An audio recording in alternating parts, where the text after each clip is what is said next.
The idea of new federalism really started in about the 1970s. Justice William Brennan wrote a 1977 Law Review article, and that's really where the name New Federalism comes from. And the idea was that this was not your father's federalism, the one that protected state rights or allowed for Jim Crow. This was going to be a progressive, liberty-protective new federalism.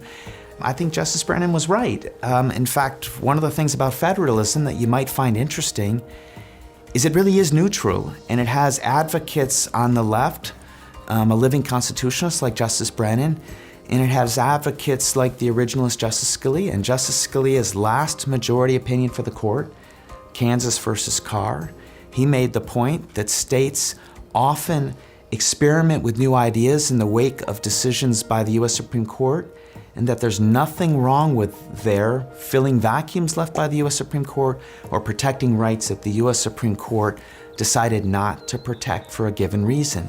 The truth of it is there have been many situations where the leaders of rights protection have been state courts or in some cases state legislatures. Equality of school funding, we would all agree, is an important ideal in American government. In 1973, in a decision called Rodriguez, the U.S. Supreme Court rejected the claim that there was a 14th Amendment right to equal funding between rich and poor school districts.